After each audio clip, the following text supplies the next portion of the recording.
આપ સૌનું હાર્દિક સ્વાગત છે। આપણા કાર્યક્રમની શરૂઆત કરતા પહેલા આપણું એક હિન્દુ ધર્મમાં રિવાજ છે કે કોઈ પણ કાર્યક્રમની શરૂઆત કરીએ એટલે માં શારદાને આપણે યાદ કરવા પડે। તો આવો મળીને રંગ ભરીએ કાર્યક્રમની શરૂઆત કરીએ।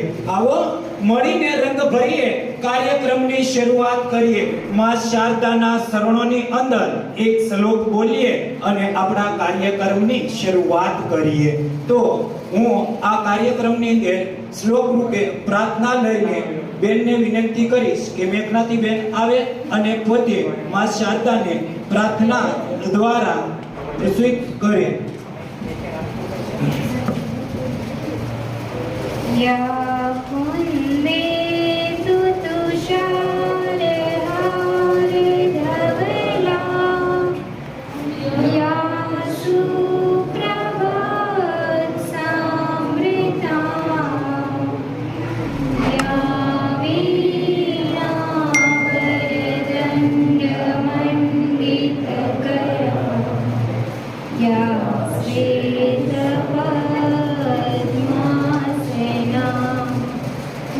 या ब्रह्माच्युत शंकर प्रभुदेवी देवै सदा वन्दिता क्षमात्मा तु सरस्वती भगवती निःशेष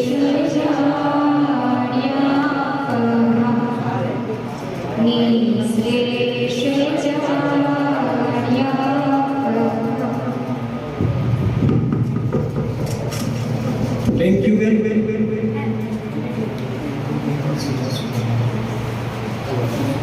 આજે એક મહાન તક છે કે તમે ને અમે ભેગા થયા એ એક લક્ષ્ય છે।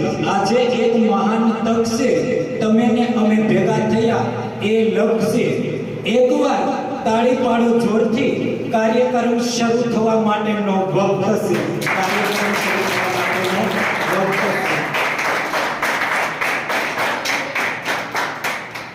તો અત્યારે અહીં ઉપસ્થિત આપણા મોટિવેટર પ્રતીક સર, આપણા શાળાના પ્રમુખ શ્રી સવજી સર હુણ, તેમજ એમના નાના પુત્ર નિલેશ સર, તેમજ તેમના ધર્મપત્ની, તેમજ આપણા શાળાના આચાર્ય શ્રી શોભનાબેન તથા મારા વાલા વિદ્યાર્થીઓ, ભાઈઓ અને બહેનોનું હું હાર્દિક સ્વાગત કરું છું।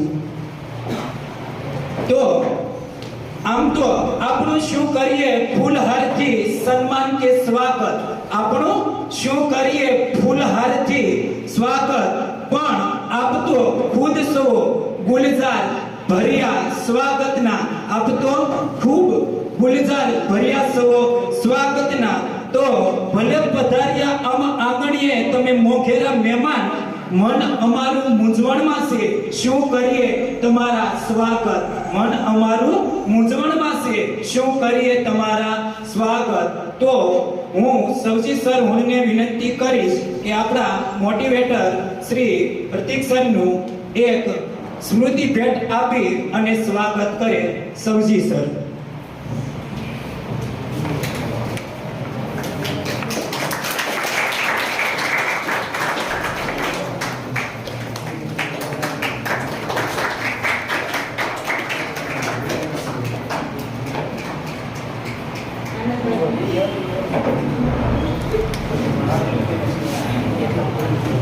Thank you sir.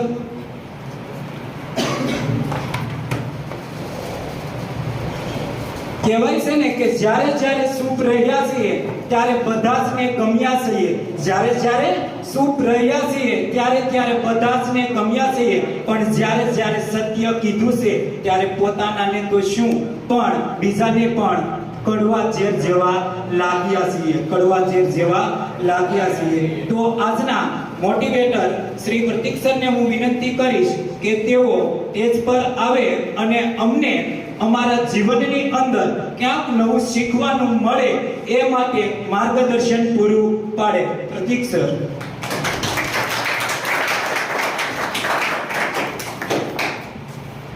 હેલો.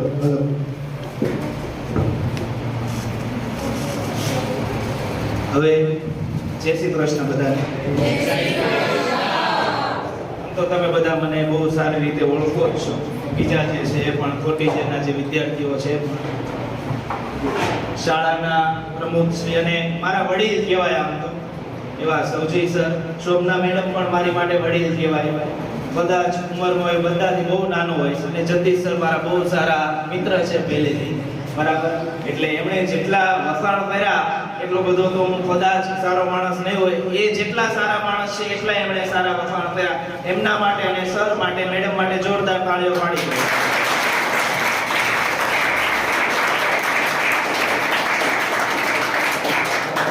સરસ. હવે જે પ્રાર્થના થઈ તો હું જે પણ શાળાની અંદર સેમિનાર લેવા માટે જાઉં, 50 થી વધારે શાળામાં મેં સેમિનાર લીધા છે, તો હું પ્રાર્થનામાં એક વસ્તુ નોટિસ કરું કે આજે પ્રાર્થના 2 મિનિટની હોય, માં સૌથી વધારે ધ્યાન દઈને પ્રાર્થનામાં કોણ બેઠું? હવે આમાં મારી શાળાના વિદ્યાર્થીઓ બેઠા છે એટલે એને આની અંદર નથી ગણવાના. કોટિલ્યના જે વિદ્યાર્થીઓ બેઠા છે એમાંથી કોઈ એક વિદ્યાર્થીને આપણે સિલેક્ટ કરીએ. મને જેનું એવું લાગ્યું કે સૌથી વધારે પ્રાર્થનાની અંદર ધ્યાન હતું, પેલો છેલ્લે જે વિદ્યાર્થી બેઠો 1 મિનિટ બેટા ઊભો થઈ જાય.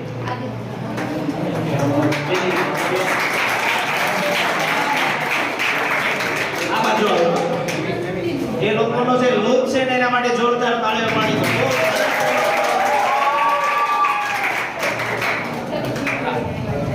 આપણે શોભના મેડમને વિનંતી કરી કે આ બાળકનું સન્માન કરશે. આપણે નાની એવી ભેટ આપીને. શું નામ બેટા? આદિત્ય. સૂરજ જેવો ચમકે છે. આદિત્ય માટે તાળીઓ પાડી દો.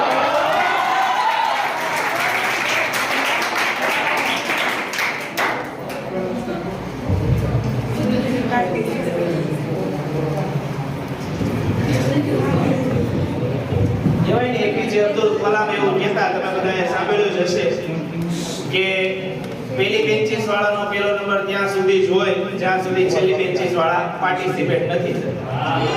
બરાબર? તો હવે 1 કલાક કે 1.5 કલાક જે પણ આપણી વાત ચાલે એટલું શ્યોરિટી સાથે કહું, હું એવું નથી કહેતો કે આજે તમે બધા તમારા જીવનમાં સફળ થઈ જશે, પણ 2 કે 3 વાતો તમને હંમેશા કોઈ પણ જગ્યાએ તમે સારું સાંભળવા માટે જાઓ તો ત્યાંથી 2 થી 3 વાતો તમને જાણવા મળે. તમને જે પણ જગ્યાએ પ્રશ્ન થાય ઊભા થઈને પૂછજો, બરાબર? અને એ શ્યોરિટી આરે કહું કે આમાં દરેક વ્યક્તિના મનમાં એક કોઈને પ્રશ્ન હશે, પણ તમે ઊભા થઈને બોલો છો કે નહીં એનું મહત્વ છે. હવે કારકિર્દી માર્ગદર્શનની વાત છે. જવા દે સ્લાઇડ ચાલો.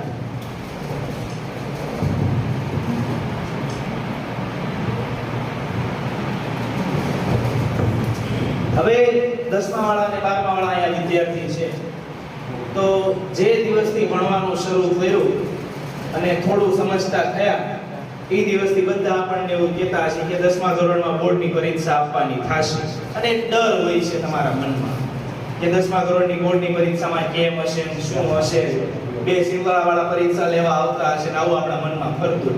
પણ ત્યાં કોઈ 2 સિંગલાવાળા તમારી પરીક્ષા લેવા પહેલી વાત તો નથી આવવાના. નોર્મલ અમારી જેવા માણસો ત્યાં પેપર લેતા હશે. અને મેઈન વસ્તુ 10મા ધોરણની પરીક્ષા પછીનો જે પ્રશ્ન છે, હું એક વિદ્યાર્થીને ઊભો કરીને પૂછ્યું, મેં કીધું બેટા 10મા પછી શું કરવાનું છે? કે 11મું. કે 11મા પછી કે 12મું. કે 12મા પછી કે FY ફર્સ્ટ યર કોલેજ, પછી SY, પછી TY. મેં કીધું TY પછી બોલતો બંધ થઈ. TY પછીનો જે ક્વેશ્ચન માર્ક છે ને એ તમે તમારા જીવનમાં જેટલી જલ્દી સોલ્વ કરશો ને એટલા તમારા જીવનમાં આગળ જશો. હવે કારકિર્દીની જે વાત છે, તો તમને બહુ નાનું એવું ઉદાહરણ આપું. સતવા મારા મામાનો છોકરો 10મા ધોરણમાં 2 વિષયની અંદર ફેલ થયેલો. 2016 ની વાત કરું છું. 2 વિષયમાં ફેલ હતો. પછી એના પપ્પાનું ગેરેજનું કામકાજ હતું, એટલે ગેરેજના કામકાજની અંદર એ જોડાઈ ગયો. હવે એને 2-3 વર્ષ પછી કોઈ કે સલાહ આપી કે ભાઈ ભણ, તો એને એમ થયું કે આ બધું કરો એના કરતા પાછો ભણું. ફરીવાર રિપીટર તરીકે 10મા ધોરણની પરીક્ષા આપી, 2 વિષયમાં પાસ થયો. પછી હવે એને સલાહ કોઈ સારી આપી કે તું ITI માં એડમિશન લે. ITI નો ફૂલ ફોર્મ આમાંથી જણાવી દો કોઈ, ચાલો. આપણે હું બોલું તમે સાંભળો એવું નથી કરવાનું, આપણે સંવાદ જ કરવાનો છે. ITI નું ફૂલ ફોર્મ કોઈ જણાવી દો. ખોટું બોલશો કોઈ પ્રોબ્લેમ નથી, કોઈ એક જણ બોલજો. બોલ બેટા. ઓહો, એ તો IIT છે, Indian institute of technology. ITI કોઈ નહીં.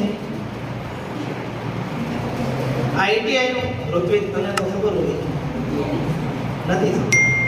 ITI નું જે ફૂલ ફોર્મ છે એ થાય, I નું આવે છે ઇન્ડસ્ટ્રીયલ, T નું આવે છે ટ્રેનિંગ અને પાછો I આવે ઇન્ડસ્ટ્રીયલ ટ્રેનિંગ ઇન્સ્ટિટ્યૂટ. આવું એનું ફૂલ ફોર્મ થાય ITI. હવે સાંભળજો, ITI પર એનો ફાયદો શું, હમણાં ITI આવશે. કોઈ માણસ ITI કરે કેટલા વર્ષનું હોય? ITI મોટા ભાગે 2 વર્ષનું, બરાબર. 10મા ધોરણ પછી તમારાથી ITI થાય. કોઈ વ્યક્તિ ITI પાસ કરે તો એને 12મું ધોરણ પાસ છે આવું પણ સર્ટિફિકેટ મળે. સાંભળજો, કોઈ વ્યક્તિ ITI પાસ કરે તો એને 12મું ધોરણ પાસ છે આવું પણ સર્ટિફિકેટ મળે. કેટલા વર્ષનું હોય છે? 2. 12મા ધોરણ પછી સીધો કોઈને જોબ ઉપર રાખે એવા ચાન્સ ઓછા હોય, પણ જે વ્યક્તિએ ITI કર્યું હોય એને જોબ મળવાનો ચાન્સ બહુ વધારે. એટલે મારા મામાના છોકરાએ ITI કર્યું. ફોર્ડ નામની કંપની છે, ફોર વ્હીલની, તમે બધાએ રોડ પર ફોર વ્હીલ જોઈએ છે, FORD, ફોર્ડ નામની ફોર વ્હીલની કંપની છે. એ કંપનીની અંદર એને ITI પછી જોબ મળી. હવે એનું પ્રેક્ટિકલ નોલેજ બહુ વધારે હતું અને ITI માં પ્રેક્ટિકલ નોલેજની જરૂર પડે. એ પ્રેક્ટિકલ નોલેજને લીધે 44000 રૂપિયાની અમદાવાદમાં અત્યારે જોબ કરે છે. કેટલા રૂપિયાની? 44000. 10મા ધોરણમાં 2 વિષયમાં ફેલ થયેલો વ્યક્તિ ગેરેજમાં કામ કરતો હતો ત્યારે 7000 નું કામ માંડ થતું હતું. એને પ્રેક્ટિકલ નોલેજ હતું. કોઈએ સારી સલાહ આપી કે ITI ની અંદર એડમિશન લે, 44000 રૂપિયા સેલેરી, સવારે 9 વાગે જવાનું, 5 વાગે છૂટી જાય, કંપનીની બસ લેવા આવે અને મેકવા આવે. વિચાર, ક્યાં કામ તો એને ગેરેજમાં જે કરતો એ જ કરવાનો આવે છે, બીજું કોઈ નથી આવતું કંપનીમાં. એ પોતાના ગેરેજમાં તે ફોર વ્હીલર રિપેર કરતો હતો કે ટુ વ્હીલર રિપેર કરતો. વસ્તુ છે એને સાચો રસ્તો મળ્યો. વાલ્યો લૂંટારો હતો એ વાલ્મીકી બન્યો, પણ એને નારદ મુનિ જેવા કોણ મળ્યા? ગુરુ મળ્યા. તમારી બધા પાસે તો એટલા સારા. અમે જ્યારે 10મું ધોરણ ભણતા ત્યારે મોટિવેશનલ સેમિનાર એટલે શું, મેં મારા જીવનમાં આ ફિલ્ડની અંદર આવ્યો પછી જોયું. અમને અમારા ટીચરો કહેતા પણ નહીં કે આવું કંઈ હોય. 10મા ધોરણ પછી એના સંબંધો પૂરા થઈ જતા. પણ આ શાળાને અભિનંદન આપવા જોઈએ કે તમારા માટે આવા સેમિનારનું આયોજન કરે છે કે તમને ખબર પડે કે આગળ જઈને તમારે કઈ લાઈન લેવી. બરાબર. એટલે આ મોટો પ્રશ્ન હશે અત્યારે ધોરણ 10 અને 12 પછી શું? ચાલો જવાબ આપો. મેઈન 10મા ધોરણના જે વિદ્યાર્થી છે તે સાંભળજો. અત્યારે આ મેં તમને ITI ની વાત કરી. કેટલા વર્ષનો આવે? બોલો. 2 વર્ષ. બોલજો 2 વર્ષ. ચાલો.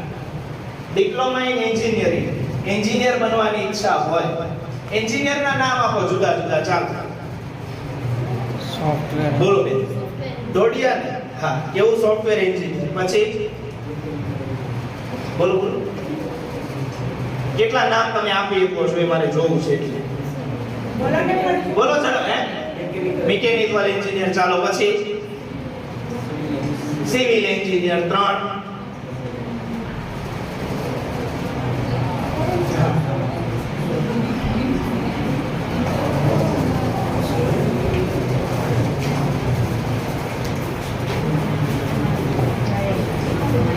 ચાલો 3 નામ થયા. બીજા કોઈ એન્જિનિયર? એક વાત સાંભળજો, 100 થી વધારે એન્જિનિયરિંગ થાય છે. કેટલા? 100 થી વધારે એન્જિનિયરિંગ થાય છે. પણ અત્યારે તમે નામ લખવા બેસો તો 8 થી 9 નામ માંડ લખી શકશો. કારણ કે જે 7 થી 8 વસ્તુ ફેમસ છે એ જ બધાએ સાંભળી છે. બીજી કોઈ વસ્તુઓ કોઈ સાંભળી નથી. બાકી સોફ્ટવેર, મિકેનિકલ, સિવિલ કે કોમ્પ્યુટર એટલું જ બધાએ સાંભળ્યું છે. તમે નહીં જાણતા હોય, આપણે વેસુની અંદર નર્મદ યુનિવર્સિટી છે. તે નર્મદ યુનિવર્સિટીમાં થોડા સમય પહેલા ડાન્સ માટેનું એન્જિનિયરિંગ શરૂ થયું છે. એનું પણ પ્રોપર તમને સર્ટિફિકેટ મળે. જાણજો, નર્મદ યુનિવર્સિટીમાં ડાન્સ ઉપર કોઈને એન્જિનિયરિંગ કરવું હોય તો એનું પણ સર્ટિફિકેટ મળે અને પ્રોપર એન્જિનિયર કહેવાય ડાન્સનો. પણ 100 થી વધારે જાતના એન્જિનિયરિંગ આવે છે. હવે આ ડિપ્લોમાનો ફાયદો શું હોય? 3 વર્ષનો હોય. 12મું ધોરણ પાસ થાય ત્યાર પછી સીધી જોબ મળે એવા ચાન્સ ઓછા. બરાબર. ડિપ્લોમા 3 વર્ષનો આવે, પાસ કરે તો એ વ્યક્તિને જોબ મળવાનો ચાન્સ વધારે. આ વસ્તુ યાદ રાખજો. અને આઈટીઆઈ અને ડિપ્લોમાનો ફાયદો એ બંનેમાં 12મું ધોરણ પાસ હોય એવું સર્ટિફિકેટ મળે. આઈટીઆઈ કરે ત્યારે પણ એની ઉંમર 17 વર્ષની થાય અને 12મું ધોરણ પાસ થાય ત્યારે પણ એની ઉંમર 17 વર્ષની થાય. હવે આ શા માટે માર્કેટની અંદર છે એ જણાવો. આપણી સરકારે આપણા સમાજની અંદર જે બેરોજગારીનું પ્રમાણ હોય છે એને ઘટાડવા માટે આ જે કોર્સિસ છે બહાર પાડેલા છે. 11-12 તો તમે બધાએ સાંભળ્યું છે. સાંભળો, બહુ તમારા જીવનમાં ઉતારવા જેવી વાત સાંભળો. 4-5 વાતો તો ખાસ ઉતાર. પટેલ સમાજની અંદર અત્યારે મોટામાં મોટો નાનો એવો ઇશ્યુ ચાલતો હોય જણાવો. હવે 12મું ધોરણ ભણો છો, 17 વર્ષના થશો, તમે બેચલર ડિગ્રીની અંદર એડમિશન લેશો તો ઓછામાં ઓછી કોઈ પણ બેચલર ડિગ્રી હોય 3 વર્ષની હોય, 17 ને 3 20 થયા. તમે માસ્ટર કરશો 20 ને 2 22. હવે સાંભળો છો, તમે માસ્ટર ડિગ્રી કરો છો ત્યાં સુધી એક પણ રૂપિયો ધારો કે લાવતા નથી અને તમે 22 વર્ષના થઈ ગયા છો.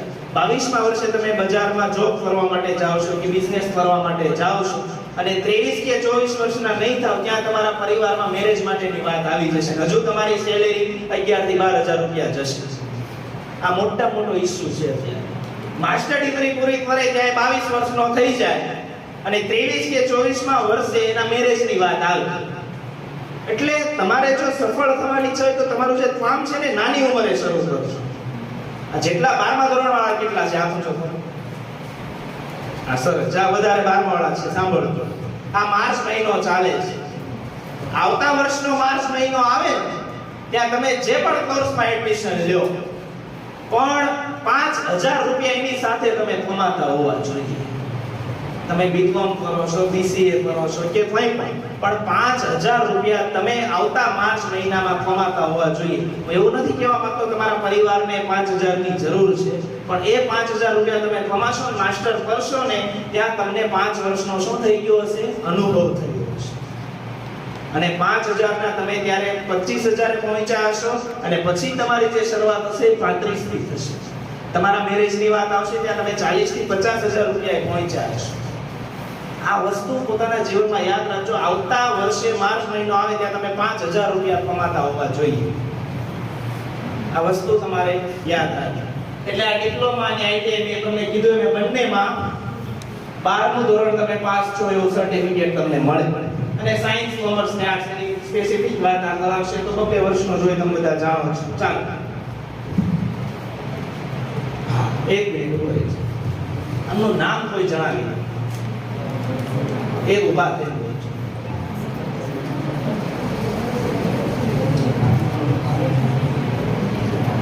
આવડે છે આમાંથી 10 જણાને પણ બોલવાનું છે. 2 વાર તમારા જીવનમાં આમને તમે જોયા જ હશે, ઓછામાં ઓછા 2 વાર 12મું જે ભણે છે. કોઈ નહીં? કોઈ હમણાં બોલ બેટા. અરુણિમા સિન્હા, તાળીઓ પાડવા બેન માટે. અરુણિમા સિન્હા છે, આમના જીવન ઉપર એક વિડિયો આવશે, જોજો. ચાલો ચાલો બેટા.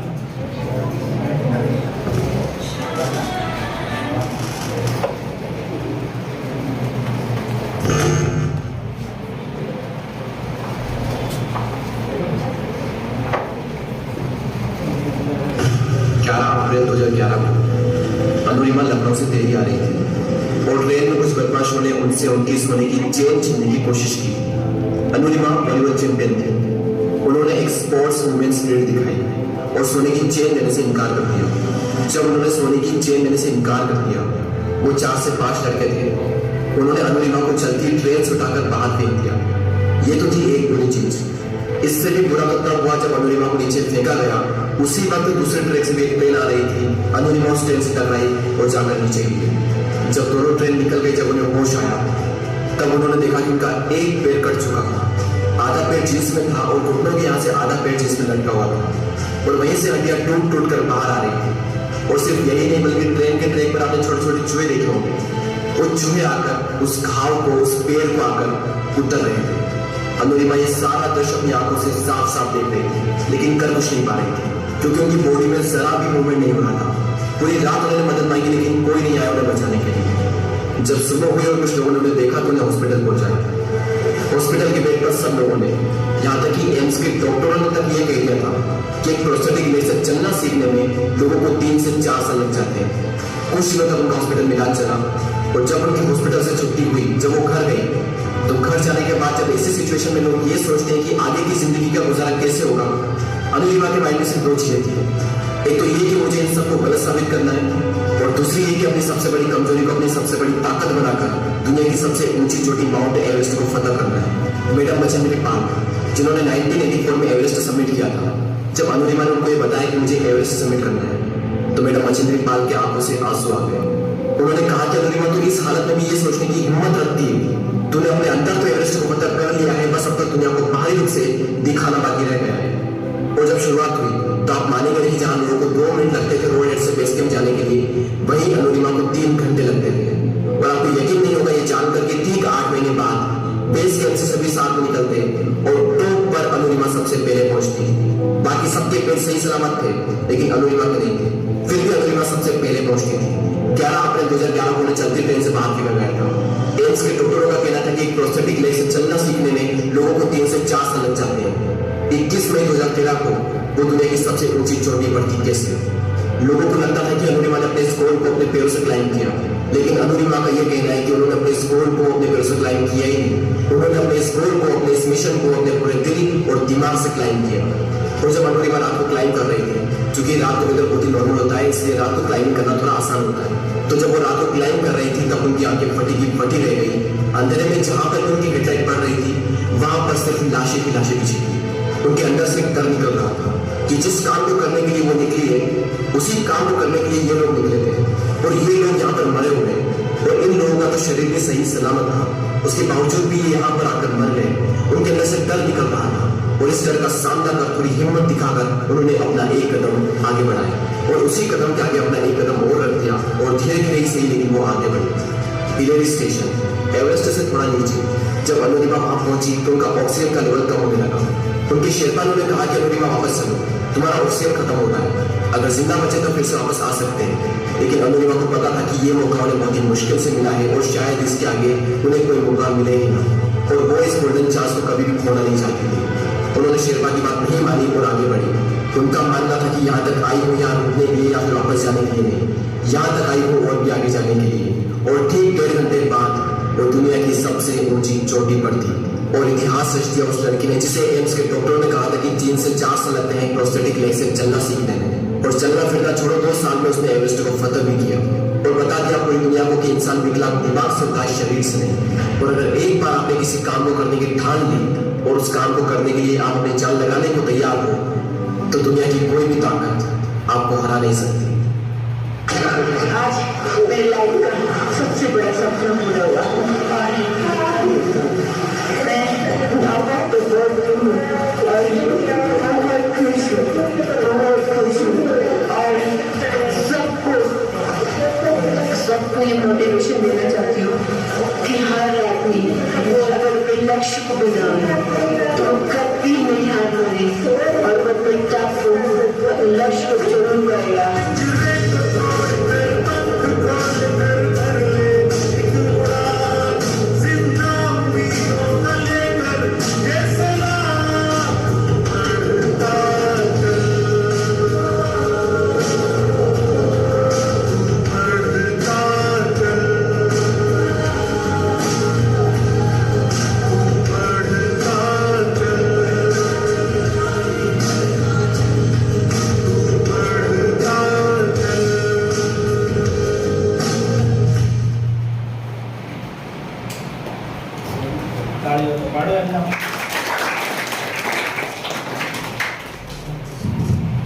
એટલે મેઇન વસ્તુ આમાં જોવાની શું હતી, એક તો એમનો ડાબો પગ કપાઈ ગયો હોય છે, તેની બહાર એમને ફેંકી દેવામાં આવ્યા હોય છે, અને છતાંય દુનિયાનું સૌથી ઊંચું પર્વત શિખર 8848 મીટરની ઊંચાઈ છે, માઉન્ટ એવરેસ્ટ છે.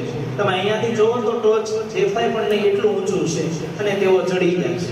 ભારત દેશના પ્રથમ એવા અપંગ મહિલા છે કે જે અપંગ હોવા છતાં પણ માઉન્ટ એવરેસ્ટ ચડ્યા.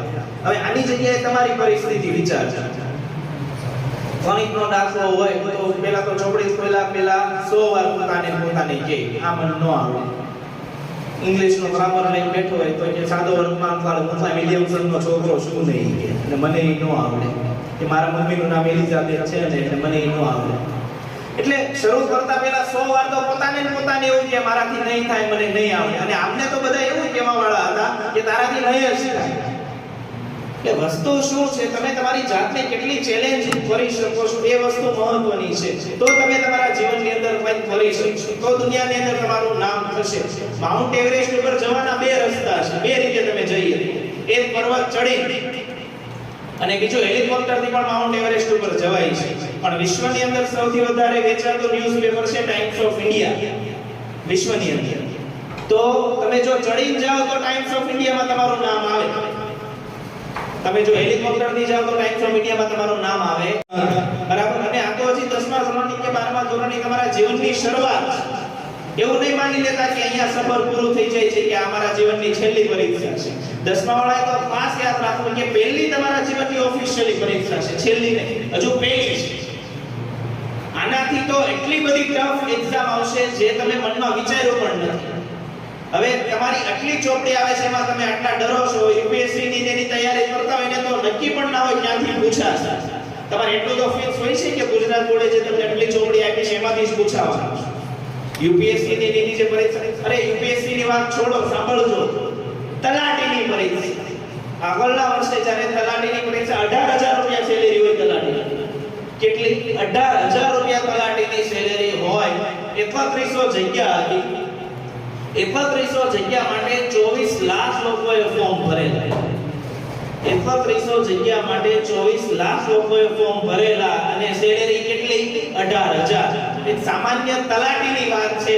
હવે આમાં આઈએએસ કે આઈપીએસ બનવાની ઈચ્છા હોય તો કયા લેવલનું કોમ્પિટિશન આવતું હશે વિચારો. પણ છતાંય થાય છે ને, માણસ જ આઈપીએસ કે આઈએએસ બને છે, કોઈ પ્રાણી કે તો બનતા નથી.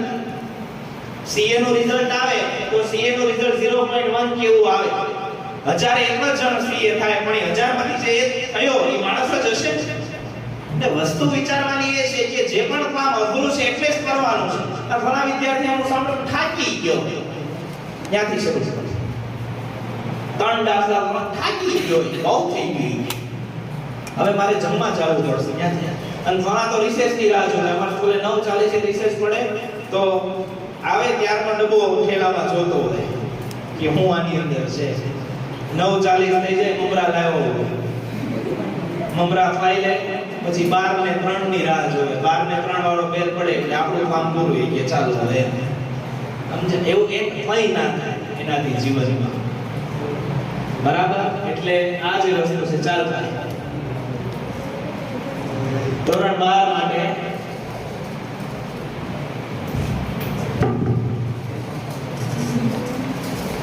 આર્ટ્સ ની જે વાત છે સાંભળો. બીજી એક વાત, 10મા ધોરણ પછી તમે સાયન્સ ની અંદર એડમિશન લ્યો તો એ જે બેનિફિટ થાય એ જણાવી દઉં. 12મા ધોરણમાં સાયન્સ ની અંદર એડમિશન લીધું અને સાયન્સના વિદ્યાર્થીને કોમર્સ ની અંદર જવાની ઈચ્છા હોય સાયન્સ પછી, સાંભળો, 12મું ધોરણ સાયન્સ પાસ કરે પછી એને બીકોમ ની અંદર જવાની ઈચ્છા હોય કે બીએ ની અંદર જવાની ઈચ્છા હોય. ક્યારનો બી બોલું છું તમને, પહેલા તો બી જ નહીં સમજાય. સાંભળો, મને બીકોમ નો જે બી આવે કે બીએ નો જે બી આવે કે બીએસસી નો જે બી આવે, બી એટલે શું છે એ જણાવો. બાદ બેચલર. શું છે બી? બેચલર. બીએસસી લખ્યું હોય તો બેચલર ઓફ સાયન્સ, બીકોમ લખ્યું હોય તો બેચલર ઓફ કોમર્સ, બીએ લખ્યું હોય તો બેચલર ઓફ આર્ટ્સ, બીસીએ લખ્યું હોય તો bachelor of computer application, BBA લખ્યું હોય તો બેચલર ઓફ બિઝનેસ એડમિનિસ્ટ્રેશન. જે પણ બી લાગે છે એટલે શું થાય છે? બેચલર. બેચલર નું ગુજરાતી શું થાય? સ્નાતક. બેચલર નું ગુજરાતી શું થાય? સ્નાતક. બી પછી એમ આવે, એમએસસી, એમકોમ, એમબીએ, એમસીએ. એ એમ છે શેનો છે? માસ્ટર. શેનો છે? Master. Master of science, master of commerce.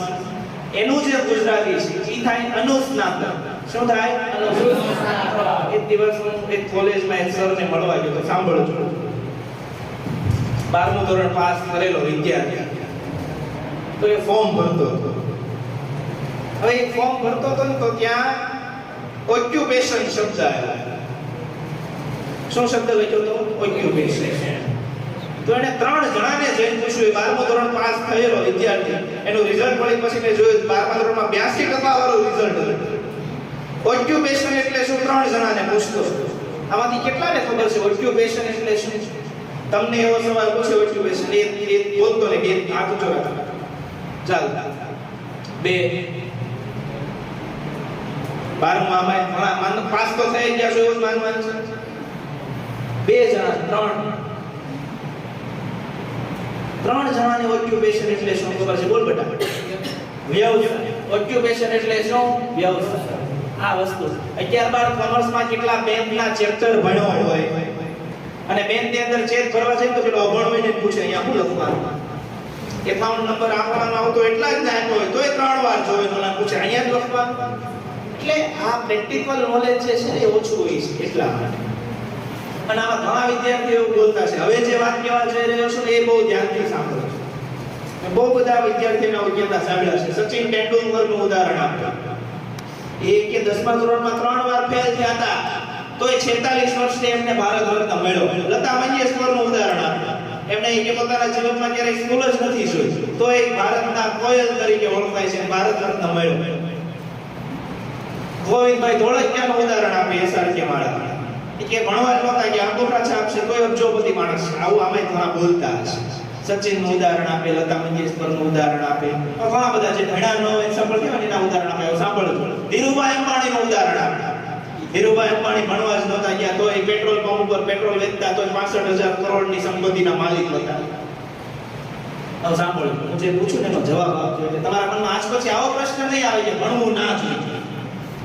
Dhirubhai અંબાણીના છોકરાના નામ આપી દો આમાંથી જેને આવડતા જશે. તમે બધા ઇન્સ્ટાગ્રામની પરિવાર છો, જાણતા જશો અત્યારે ટ્રેન્ડિંગમાં છે. બોલો ઇન્સ્ટાગ્રામ ખોલો તો અત્યારે એ જ આવે.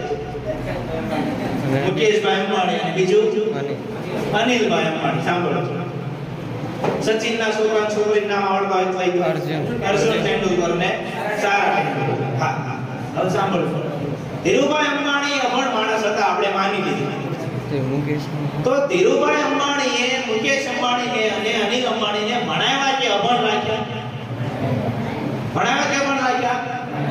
તમે સચિનનું ઉદાહરણ આપો છો તો સચિન તેંડુલકરે અર્જુન તેંડુલકરને અને સારા તેંડુલકરને ભણાવ્યા કે અભણ રાખ્યા? ભણાવ્યા કે અભણ રાખ્યા? હવે અભણ હતા તો એ સફળ થયા હતા તો પોતાના બાળકોને શા માટે ભણાવે છે?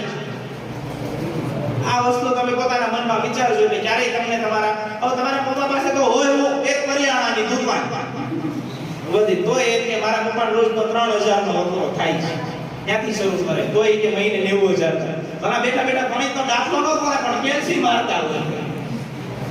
સ્કૂલના હિસાબથી કેલ્સી મારતા હોય. એટલા છોકરા કે સ્કૂલમાં ભણે છે એટલી એની ફી એટલું કમાતા હશે સ્કૂલવાળા તો એટલો મોટો દાખલો કરવાનો છે.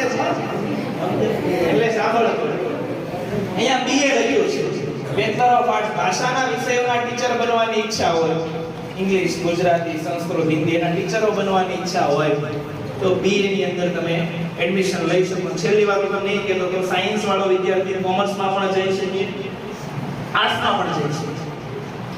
12 સાયન્સ થયેલો વિદ્યાર્થી બીએ લઈ શકે. કોમર્સ વાળાને ફાયદો એ કે કોમર્સ વાળો વિદ્યાર્થી કોમર્સ પછી મજા ન આવે એમ થાય કે નહીં આર્ટ્સની કોઈ ફિલ્ડમાં જવું છે તો કોમર્સનો વિદ્યાર્થી આર્ટ્સમાં પણ જઈ શકે. આર્ટ્સ વાળો કોમર્સ કે સાયન્સમાં જઈ શકે નહીં. આ યાદ રાખજો. મેઇન બેનિફિટ સાયન્સ વાળાનો એ કોમર્સમાં જઈ શકે અને આર્ટ્સમાં પણ જઈ શકે. કોમર્સનો મેઇન બેનિફિટ એ આર્ટ્સમાં પણ એનાથી જવાય. BJMC લખ્યું છે bachelor of journalism and mass communication એવું એનું ફૂલ ફોર્મ થાય. જર્નલિસ્ટ બનવાની ઈચ્છા હોય, પત્રકાર બનવાની ઈચ્છા હોય તો પણ આર્ટ્સ ની અંદર તમારે ભણવાનું આવે. Event management, travel and tourism management, BBA લખ્યું છે. તો મેં તમને કીધું બિઝનેસ ની અંદર જેને ઇન્ટરેસ્ટ હોય બેચલર ઓફ બિઝનેસ એડમિનિસ્ટ્રેશન તો આર્ટ્સ વાળા પણ જઈ શકે એની અંદર. તમે બધાએ ઘણીવાર સાંભળ્યું છે બીકોમ થયેલો વિદ્યાર્થીઓ એ MBA માં એડમિશન લે. બીકોમ થયો હોય પોતે અને MBA માં એડમિશન લે. આવું પોસિબલ છે, બરાબર? લો LLB નું ફૂલ ફોર્મ આમાંથી કોઈને આવડે? બોલ ભાઈ. Bachelor of laws. લેજિસ્ટિક લો એવું લખેલું આવે છે. લો જ આવે છે મતલબમાં તો વકીલ બનવાની ઈચ્છા હોય તો LLB. પછી LLM પણ થાય, માસ્ટર ઓફ લોજિસ્ટિક્સ લો પણ થાય, બધું આર્ટ્સ વાળા પણ કરી શકે, કોમર્સ વાળા BCA 500 જણા અત્યારે કોમર્સમાં એડમિશન લે, 500 જણા, એમાંથી 300 જણા BCA માં જતા હશે. IT નો જમાનો છે, ઇન્ફોર્મેશન ટેકનોલોજીનો, કોમ્પ્યુટર ઉપર આવનારો આખો સમય આવશે, નો ડાઉટ. પણ IT ની અંદર જવામાં અત્યારે તો બેનિફિટ જ છે, પણ 5 વર્ષ પછીનો IT નો ફ્યુચર શું હશે એ કોઈ નથી છે. એ જ સમય હતો વરાછામાં જે વિદ્યાર્થી પૂછો મિકેનિકલ એન્જિનિયરિંગ માં જ એડમિશન લેતો, વરાછા વાળા કોઈ પણ વિદ્યાર્થીને તમે પૂછો ક્યાં એડમિશન લેવાનું તો કે 10મા ધોરણ પછી ડિપ્લોમા ઈ ધારુકામાં મિકેનિકલ એન્જિનિયરિંગ માં જ એડમિશન હોય. એટલાય મિકેનિકલ એન્જિનિયરિંગ માં એડમિશન લીધું કે હાવ સફાયો થઈ ગયો, કેટલા મિકેનિકલ એન્જિનિયર ભરવાના. એટલે BCA માં અત્યારે તો બહુ ભવિષ્ય ઉજ્જવળ જ છે. ઘણી બધી સંસ્થાઓ એવી ગેરંટી આપે છે કે તમે અમારી અહીંયા એડમિશન લો, તમને જોબ 110% અમે આપશું, સ્ટેમ્પ પેપર ઉપર લખીને આપે છે કે અમે તમને 100% જોબ આપશું. હવે બીજી વસ્તુ આમાં વિચારવા જેવી છે, છેલ્લો દિવસ મૂવી કેટલાય જોયું ગુજરાતી? આ તમારો આ છેલ્લો દિવસ છે, બીજા તમારો છે તો એટલે સાંભળો, નાખી દો ખીચી.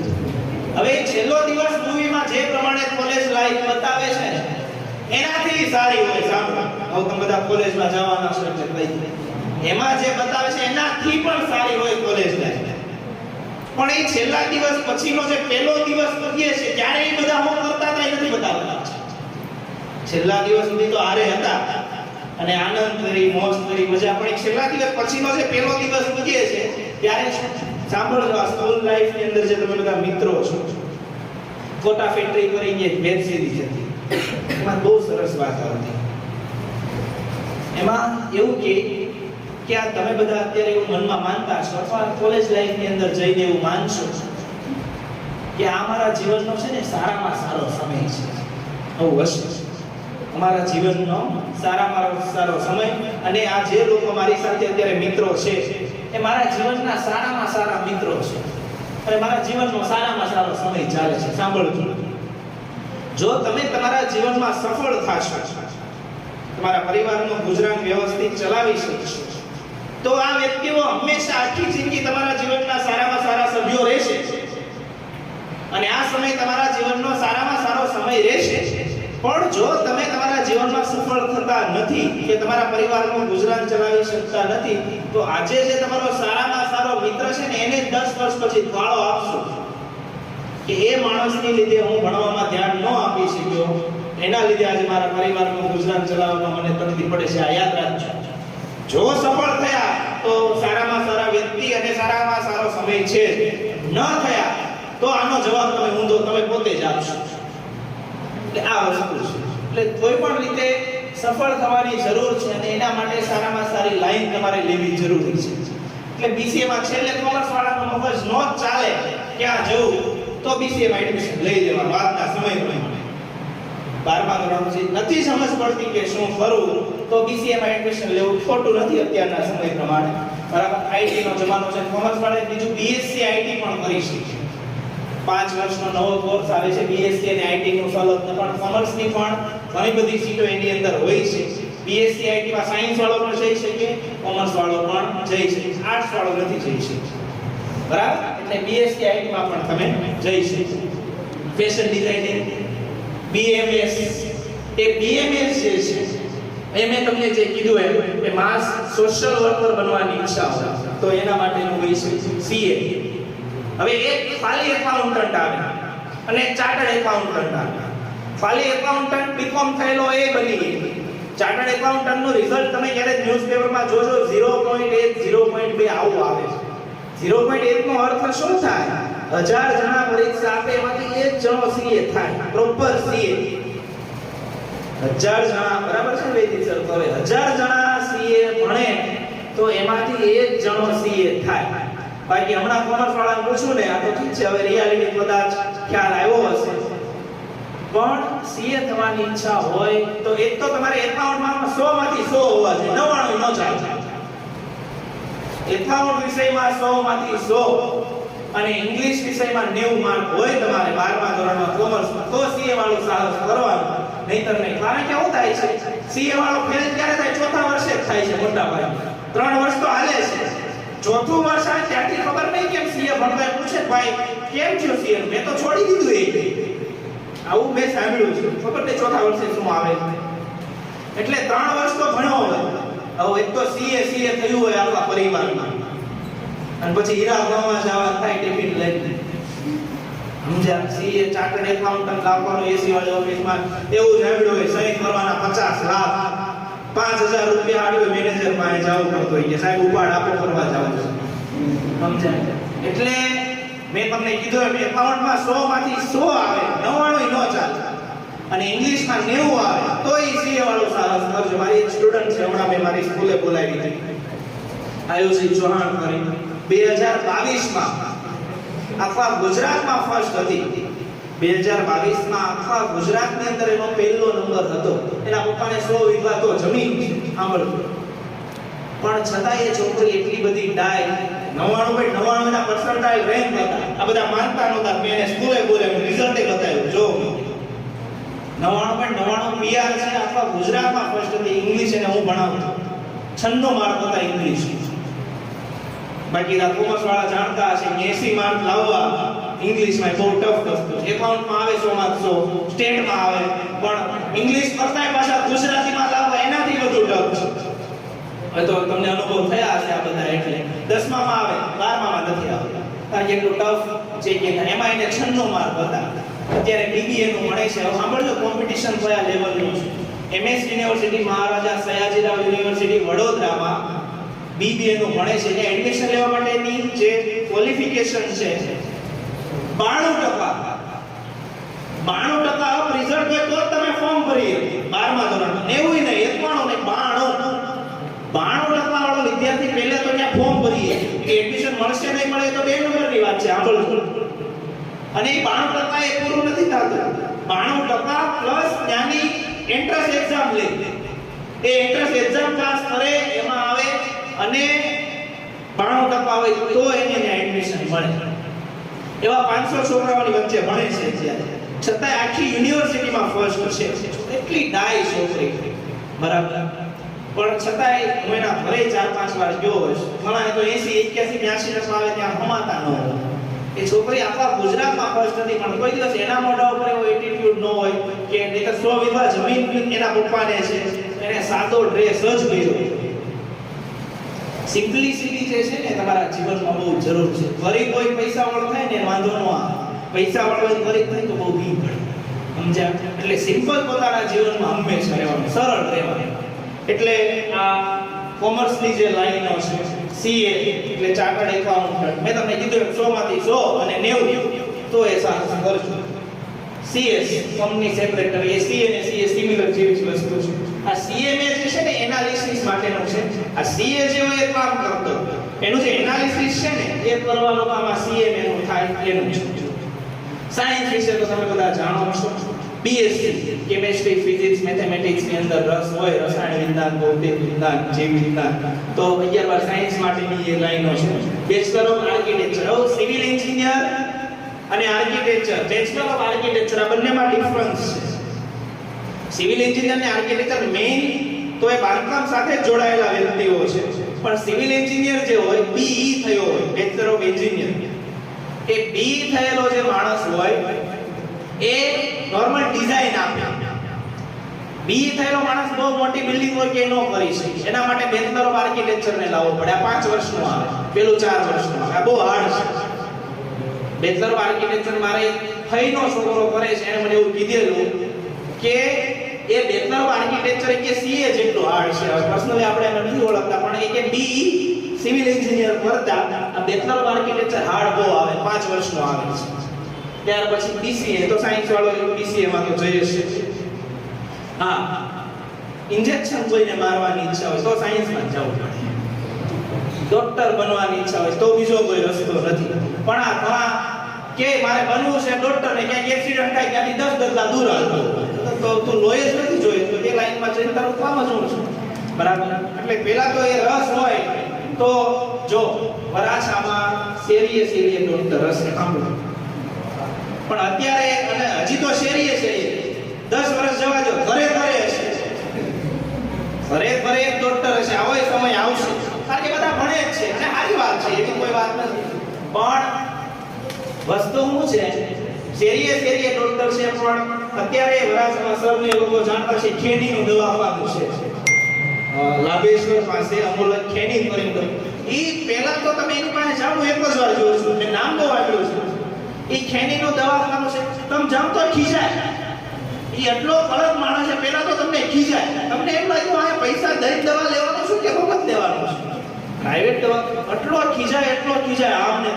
એમાંય તમે બીજી વાર ગયા હોય એને કીધું એમ દવાનો લીધો હોય તો તમને આમ એમ થઈ જાય કે મારું મહિનાનું લેશન પાકી તો હું આની પાસે ગયો છું, ખેડી કરી કરું. પણ છતાંય માણસો એની પાસે દવા લેવા જાય છે, લાઈન હોય. એના મિસિસ છે, નામ નથી આવડતું, એ ગાયનેકોલોજીસ્ટ છે, છતાં એની પાસે લાઈનો હોય છે. સાંભળો, બંને હસબન્ડ વાઈફ બંને ડોક્ટર છે. એટલો ખીજાય તો માણસ એની પાસે જાય છે. એનામાં એટલું જ ખરું, એની દવાથી જો સારો થયું હોય તો બીજા કોઈ દવા એને સારો ન કરી શકે. પણ છેલ્લા સ્ટેજના દર્દીઓને પણ એ ખેની માકી થયેલો છે, બીએ છે ને હોમિયોપેથીનો ભણેલો માણસ છે. આ બીએ છે ને બીએ ને બેમાંથી એક જ છે. એમબીબીએસ નું એનું ભણેલો જ નથી, હોમિયોપેથીનો માણસ છે. પણ છતાં એની પાસે મોટા કોઈને ન સારું થતું એવા તો એ સારું કરી દે, ખેની કરી છે.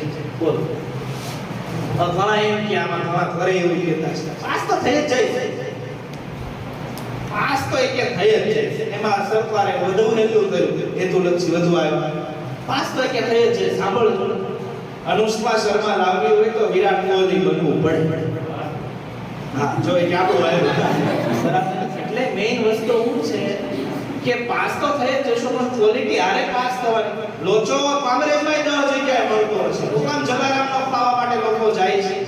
એ વસ્તુ વિચારવાની માન કે એની પાસે ક્વોલિટી છે, બરાબર. ચાલો, એટલે હોમિયોપેથીની અંદર જવાની ઈચ્છા હોય કે બીએમએસ આયુર્વેદમાં જવાની હોય, એમબીબીએસ બેચલર ઓફ મેડિસિન અને ફાર્મસી. આ ફાર્મસીની જે લાઈન છે, લાઈન દવા સાયન્સ વાળા તો છે ને, એટલે એમાં તો ચાલો આઈટીઆઈ ને તમને કીધું એ જોજો. અહીંયા 10મા ધોરણ પછી આની અંદર જવું હોય તો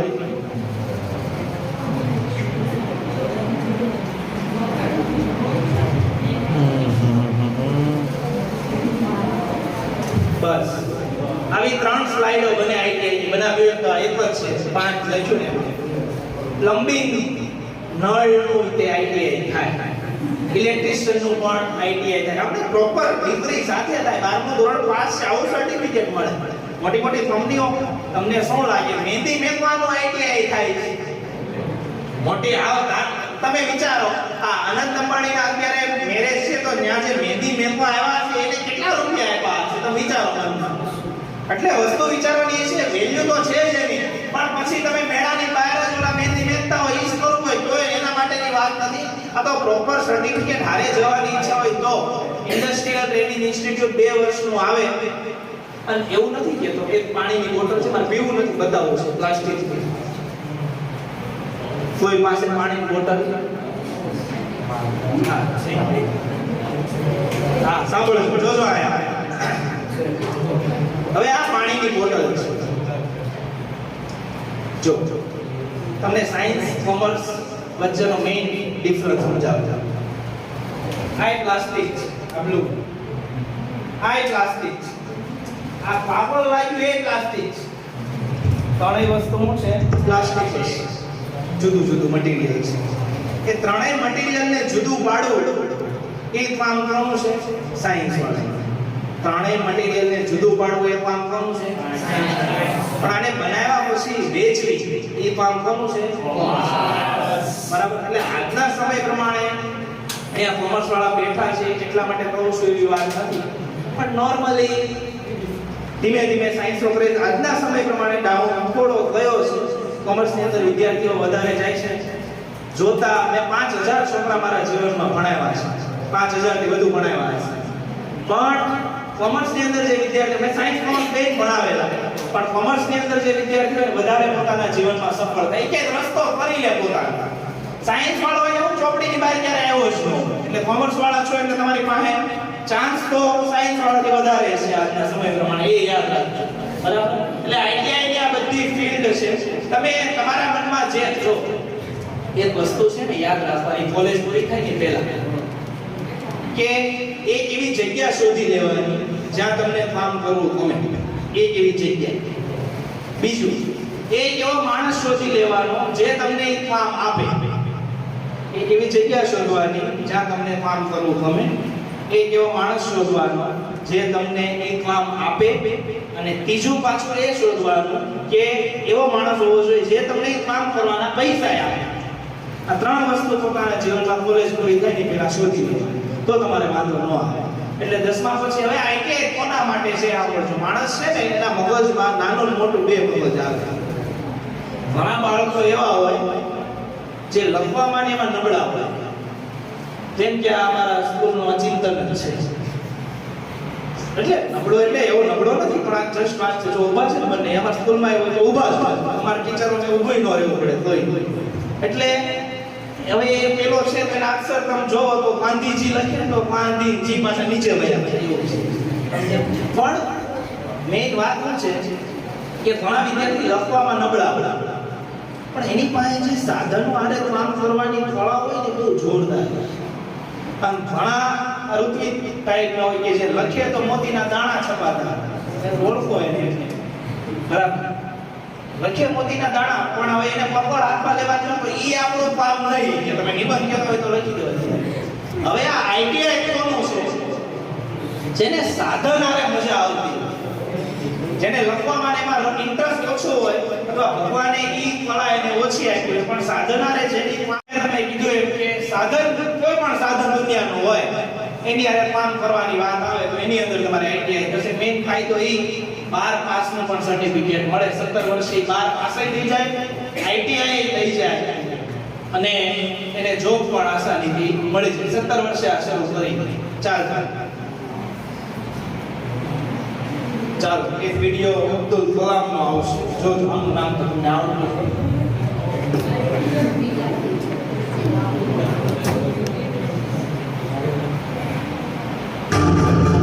दोस्तों एक तब की बात है जब 2005 में इंडिया के स्विट्जरलैंड गए थे अपने टूर के लिए. 26 मई 2005 को वो स्विट्जरलैंड में लैंड हुए थे. स्विट्जरलैंड से लौटने के बाद उनके याद में, उनके सम्मान में स्विट्जरलैंड गवर्नमेंट ने 26 मई को साइंस डे डिक्लेयर कर दिया था. दोस्तों आप समझ गए होंगे मैं किसके बारे में बात कर रहा हूँ. जी हाँ दोस्तों, आज की इस पिक्चर सीरीज में हम बात करेंगे हमारे missile man APJ Abdul Kalam जी के बारे में, उनकी लाइफ की जर्नी और ऐसे कुछ इंटरेस्टिंग किस्से अपने अंदाज में मैं आज आपके साथ शेयर करूंगा. एपीजे अब्दुल कलाम जी का जन्म तमिलनाडु के रामेश्वरम शहर के एक छोटे से गांव धनुषकोडी में एक बहुत ही गरीब परिवार में हुआ था, जहां उनके पिता एक छोटी सी नाव चलाया करते थे, जिससे उनकी फैमिली को मुश्किल से 2 वक्त की रोटी नसीब हुई थी. उनके घर में कोई भी पढ़ा लिखा नहीं था, लेकिन उन्हें बचपन से ही पढ़ाई लिखाई का बहुत शौक था. गरीब होने के बावजूद उनकी फैमिली उन्हें पढ़ाई के लिए पूरी तरह से सपोर्ट करती थी. लेकिन एपीजे अब्दुल कलाम जी हर सुबह स्कूल जाने से पहले न्यूज़पेपर विचार करते थे, ताकि उनकी फैमिली पर उनके पढ़ाई का ज्यादा प्रेशर न आए. स्कूल में उनके मार्क्स उतने अच्छे नहीं आते थे, लेकिन वो हार्ड वर्किंग स्टूडेंट्स में से एक थे. उनका हमेशा सिर्फ एक फोकस रहता था कि हर दिन कुछ नया सीखा जाए, और इसीलिए वो घंटों घंटों तक पढ़ाई किया करते थे. बचपन से ही वो इंडियन आर्म फोर्सेस के पायलट बनना चाहते थे. इसीलिए उन्होंने अपनी स्कूलिंग खत्म होने के बाद मद्रास इंस्टीट्यूट ऑफ टेक्नोलॉजी के तहत एरोस्पेस इंजीनियरिंग में एडमिशन लिया. ये किस्सा तब का है जब वो मद्रास इंस्टीट्यूट ऑफ टेक्नोलॉजी में पढ़ रहे थे.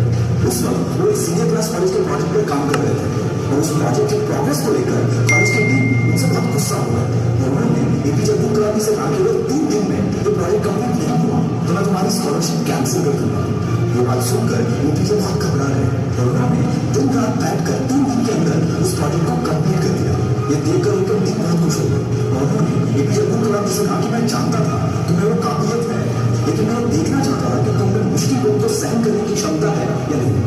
कॉलेज खत्म होने के बाद जब एपीजे अब्दुल कलाम जी ने इंडियन आर्म फोर्सेस में फाइटर पायलट की पोस्ट के लिए अप्लाई किया, उस वक्त सिर्फ 8 वैकेंसीज उपलब्ध थी, और बदकिस्मती से उनका 9 नंबर आया, और वो आर्म फोर्सेस के लिए सिलेक्ट नहीं हो पाया. जिसके बाद उन्होंने defence research and development organisation यानी कि DRDO ज्वाइन की, जहाँ वो छोटे से एयरक्राफ्ट डिजाइन किया करते थे. लेकिन वो DRDO अपनी जॉब से खुश नहीं थे, क्योंकि उन्हें वहाँ कुछ नया सीखने नहीं मिल रहा था. तभी उनकी मुलाकात हमारे इसरो के फाउंडर विक्रम साराभाई से हुई. उनको एपीजे अब्दुल कलाम जी की मेहनत और हर वक्त कुछ नया सीखने की चाह बहुत पसंद आई, और उसके बाद उनका DRDO से इसरो में ट्रांसफर हुआ. इसरो में एपीजे अब्दुल कलाम इंडिया के के सबसे पहले successful satellite launch SLV Rohini के प्रोजेक्ट डायरेक्टर थे। उसके बाद उन्होंने कई प्रोजेक्ट्स इनिशिएट किए। 1980s में पृथ्वी मिसाइल सक्सेसफुली लॉन्च करने के बाद उन्हें नासा में जॉब ऑफर करने की कोशिश की, लेकिन उन्होंने उसे ठुकरा दिया। पृथ्वी मिसाइल के सक्सेसफुल लॉन्च के बाद इंडियन कैबिनेट के तहत रिसर्च के लिए 3.88 बिलियन रुपीज के फंड्स अलॉट कर दिए, जिसके बाद एपीजे अब्दुल कलाम ने उनके टीम के साथ मिलकर अग्नि, त्रिशूल, आकाश, नाग जैसे कई बड़े मिसाइल लॉन्च किए। उनके लीडरशिप के अंदर इंडिया को सबसे बड़ी कामयाबी तब मिली जब 1998 में इंडिया ने सीक्रेटली सारे न्यूक्लियर बॉम्ब टेस्ट करके इंडिया को सारी दुनिया के सामने एक न्यूक्लियर पावर घोषित कर दिया, जिसके बाद एपीजे अब्दुल कलाम जी को मिसाइल मैन ऑफ इंडिया के नाम से बुलाया गया। 2002 में एपीजे इंडिया के 11th प्रेसिडेंट बने। अपने प्रेसिडेंशियल टर्म के वक्त जब वो केरला विजिट किए गए थे, उस वक्त उन्होंने 2 लोगों को केरला के राजभवन में as a presidential guest invite किया था। वो 2 लोग एक बड़े सेलिब्रिटी नहीं थे, बल्कि एक चपरासी और एक छोटे से होटल का मालिक था, जिनके साथ उनकी त्रिवेंद्रम में काम करते वक्त दोस्ती हो गई थी। ऐसा ही किस्सा 2005 का है, जब उनकी फैमिली राष्ट्रपति भवन में रहने आई थी। लगभग 10 दिन तक उनकी फैमिली के 12 लोग राष्ट्रपति भवन में थे, और उनके जाने के बाद एपीजे अब्दुल कलाम जी ने 3,52,000 अपनी फैमिली के रहने और खाने का खर्चा सरकार को दिया था। जब एक रिपोर्टर ने उन्होंने पूछा कि आपने सरकार को पैसा क्यों दिया, तो उन्होंने जवाब देते हुए कहा था कि सरकार मेरे रहने और खाने का पैसा देती है, न कि मेरे परिवार के, और इसे खुदाई ने पूरी दुनिया को उनसे प्यार करने पर मजबूर कर दिया। उनके पास जायदाद कोई नहीं थी अपनी किताबों के अलावा, पर अपनी कहानी से और अपने कामों से ये मिसाइल में पूरी दुनिया की जो मिसाल बन गए।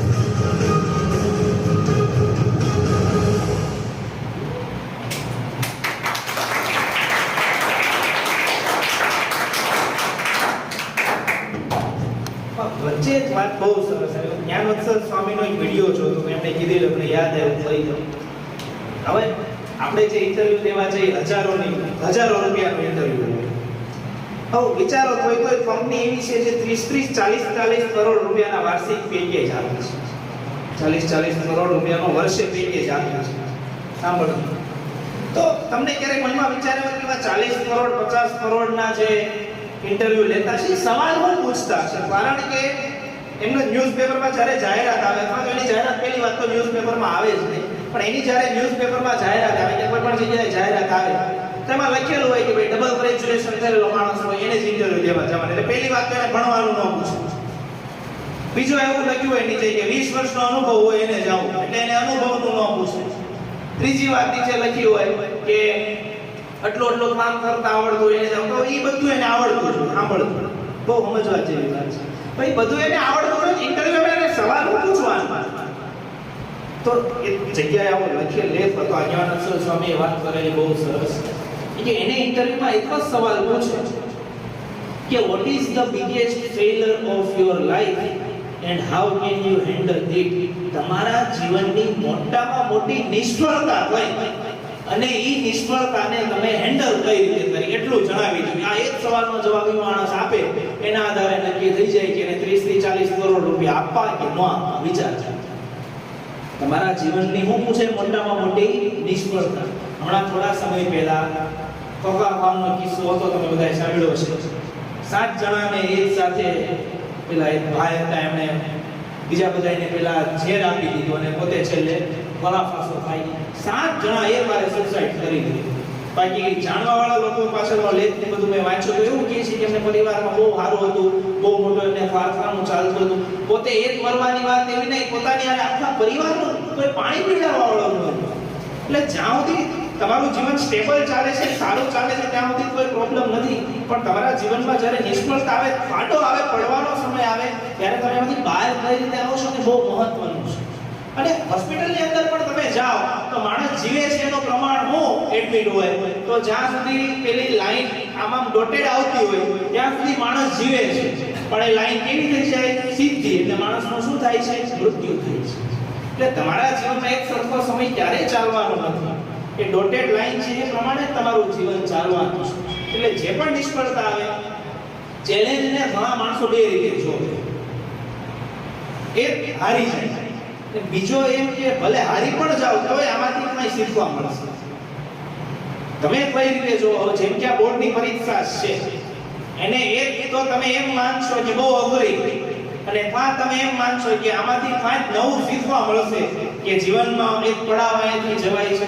આ તો બોર્ડે બહુ સહેલું કરી નાખ્યું. બાકી પહેલા 10મું ધોરણ પાસ કરવું એટલે બહુ ટફ હતું, સરને જાણતા હશે. પહેલા 10મું ધોરણ પાસ કરવું એટલે મેટ્રિક પાસ એટલે ન્યૂઝપેપરમાં નામ આવતું 10મું ધોરણ પાસ થાય.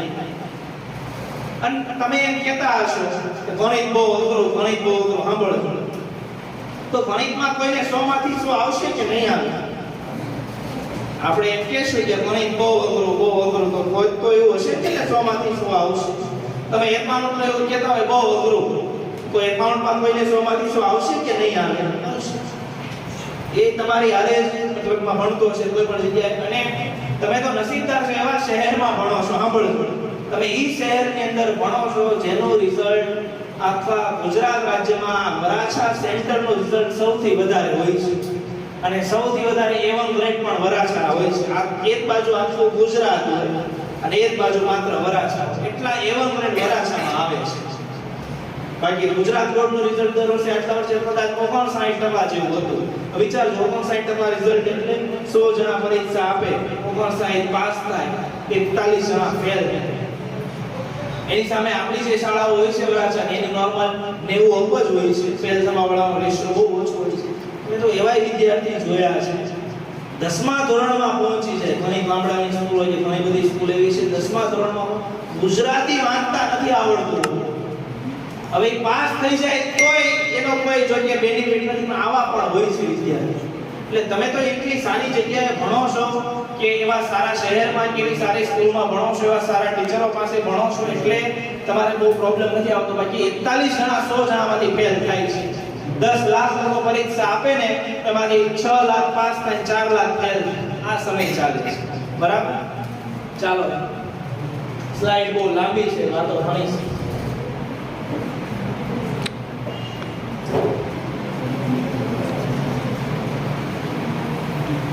આ ડિગ્રી ડિપ્લોમા એન્જિનિયરિંગ છે.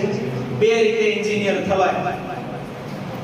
એક 12મા ધોરણ પછી BE થાય, તો 11 બારના 2, BE ના 4, 6.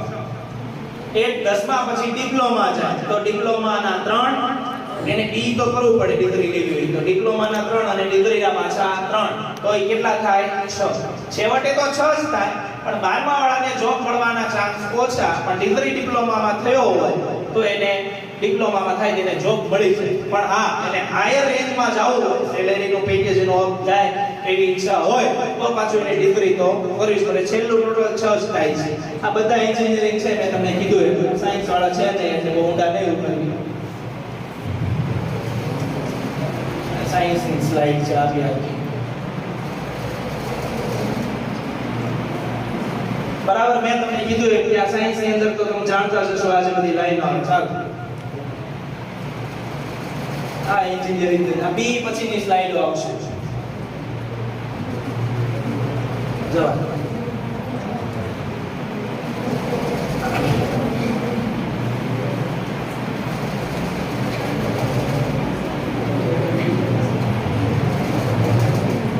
કોમર્સની જે વાત છે, આ તો મોટા ભાગની વાત મેં તમને કરી છે.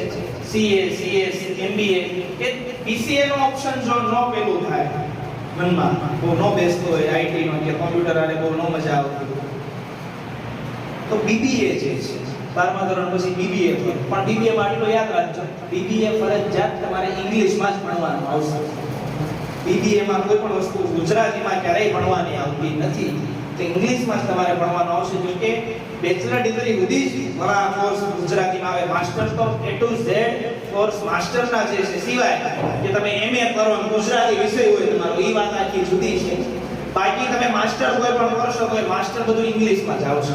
પણ એવું ટેન્શન નહીં લેવાનું, કારણ કે સ્કૂલ લેવલે તમને એટલું બધું ઇંગ્લિશ ન ફાવતું હોય તો પણ એ તમે 6 મહિના કાઢો ને એટલે યુઝ ટુ થઈ જાય, આવડી જાય, વાંધો ન આવે. બરાબર? પણ હરેરી નહીં જવાનું કે બહુ ટેન્શન નહીં લેવાનું હવે હું થશે કે પાસ નહીં થાવ કે આમ તેમ.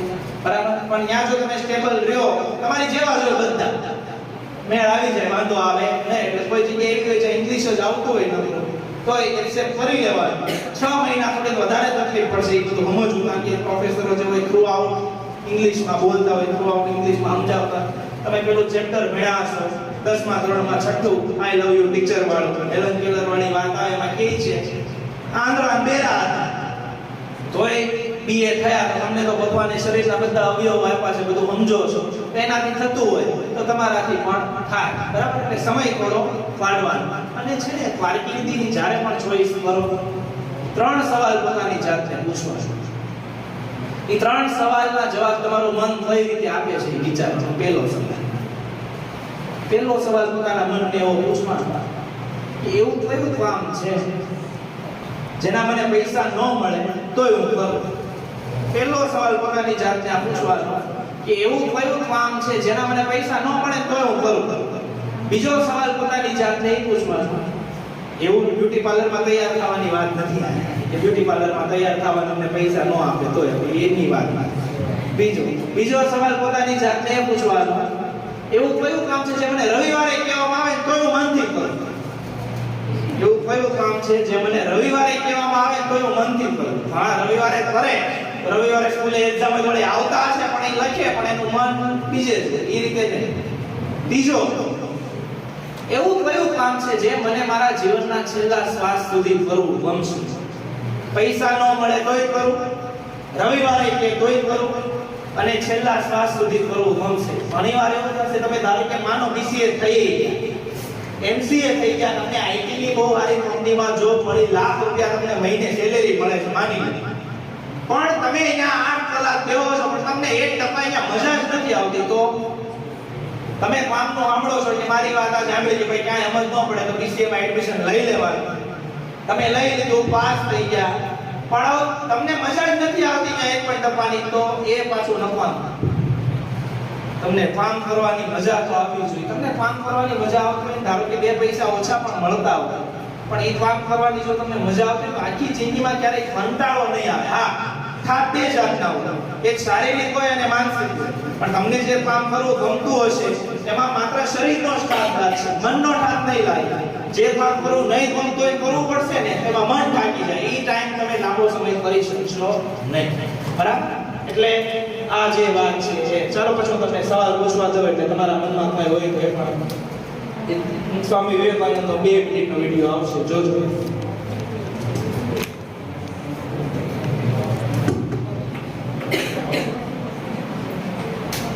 अक्सर हम बहुत सारी चीजों को अपने पास रखकर इसलिए रखते थे ताकि हमें जरूरत पड़ने पर मिल जाए या याद आ जाए, क्योंकि हमारी सोच ये सोच कि हम अपने दिमाग में चीजों को याद नहीं रख सकते. ऐसा भी होता है कि कुछ हमने पढ़ा और याद किया वो हमेशा हमारे दिमाग में नहीं रहता, हम उसे भूल जाते हैं.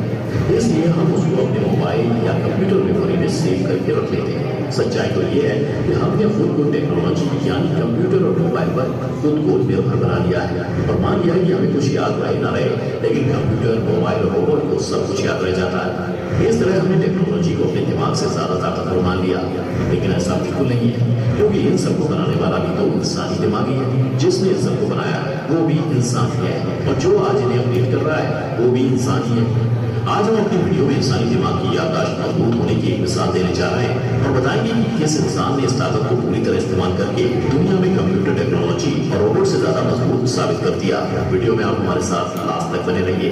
जी हाँ दोस्तों, हम बात कर रहे हैं हमारे देश भारत के महान पुरुष स्वामी विवेकानंद जी की, जिनके बारे में भारत ही नहीं दूसरे देशों के लोग भी जानते हैं और लोग उनकी तेज याददाश्त पर भी हैरान भी होते हैं. विवेकानंद जी के बारे में एक बात बहुत मशहूर है कि वो मोटी से मोटी किताब को भी बहुत जल्दी पढ़ लेते थे और उसको एक एक शब्द करके याद भी कर लेते थे. बात उस वक्त की है जब विवेकानंद जी देश विदेश में घूमने के लिए निकले हुए थे. उनके साथ उनके गुरु भाई भी थे. विवेकानंद जी जिस देश में जाते वहाँ जो भी ग्रंथ उन्हें मिलते थे वो उन्हें बड़ी दिलचस्पी के साथ पढ़ते थे. हर देश में हर जगह जाने के बाद सबसे पहले स्वामी विवेकानंद जी का काम लाइब्रेरी तलाशना था, क्योंकि उनकी किताबों की पूर्ति लाइब्रेरी से ही होती थी. स्वामी विवेकानंद जी लाइब्रेरी से तरह तरह की किताबें लेकर पढ़ते थे और हर जगह कुछ नया ज्ञान सीखने की कोशिश करते थे.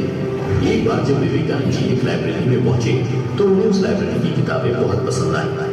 विवेकानंद जी ने उन किताबों को पढ़ने का फैसला किया और कुछ दिन के लिए वहीं ठहर गए. विवेकानंद के गुरु भाई रोज लाइब्रेरी जाते और बहुत सारी इंग्लिश और संस्कृत की नई नई किताबें लेकर विवेकानंद जी के पास आ जाते थे. विवेकानंद जी सारी किताबें अगले दिन तक पढ़ लेते थे और उन्हें गुरु भाई लाइब्रेरी में वापस पहुंचाकर दूसरी किताबें ले आते थे. गुरु भाई के रोज नई किताबें लाने और अगले दिन वापस करने को देखकर लाइब्रेरी का हेड यानी लाइब्रेरियन परेशान हो गया. उसने विवेकानंद के गुरु भाई से झुंझलाहट में कहा कि आप रोज इतनी सारी नई नई किताबें ले जाते हो और उन्हें अगले दिन ही वापस कर जाते हो. ये किताबें क्या आप सिर्फ देखने के लिए ले जाते हो? अगर आपको किताबें देखने का इतना ही शौक है तो मैं आपको सारी किताबें यही दिखा देता हूँ। आप रोज रोज किताबों का इतना सारा बोझ उठाने से भी बच जाएंगे। वैसे भी आपका रोज इतनी किताबें ले जाना और अगले दिन वापस करना एक सज्जन व्यक्ति को शोभा नहीं देता।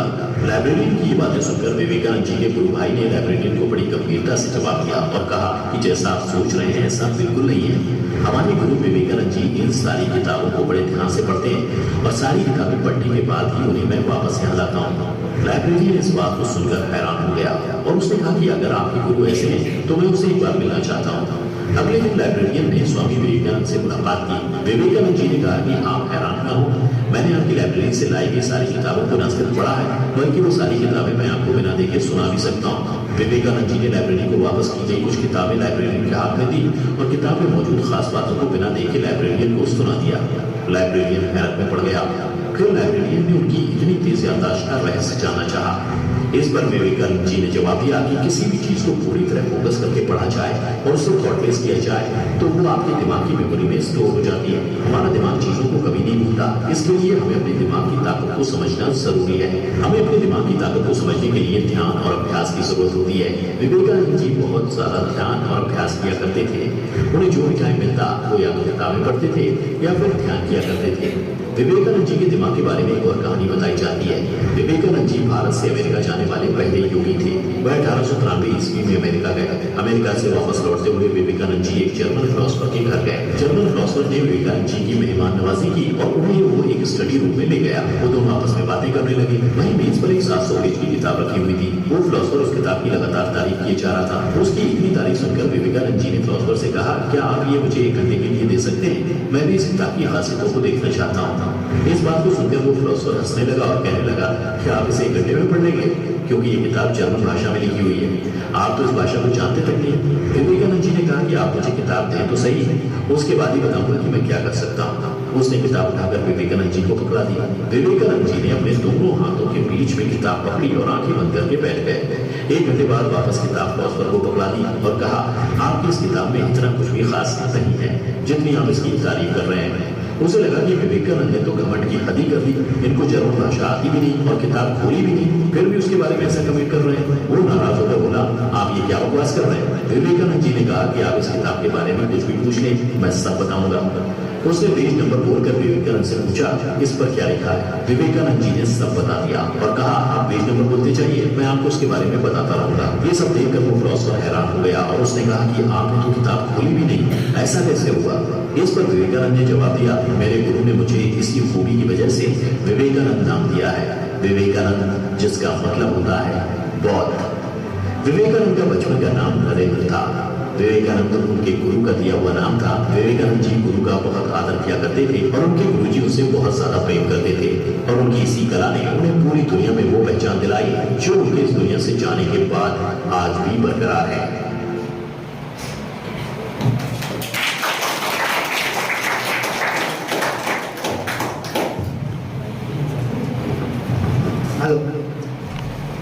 આમના વિશે તમે બધાએ સાંભળ્યું જ હશે કે એક વાર વાંચતા અને પાનું ફાડી નાખતા, બરાબર? એમના વિશે એવું પણ કહેવાય છે પોતાની ચોટી હતી ને બાંધી નાખતા, વાંચતા હોય અને આમ જોખું આવે તો એ ચોટી ખેંચાય એટલે દર્દ થાય એટલે સૂતા ને વાંચ્યા કરતા.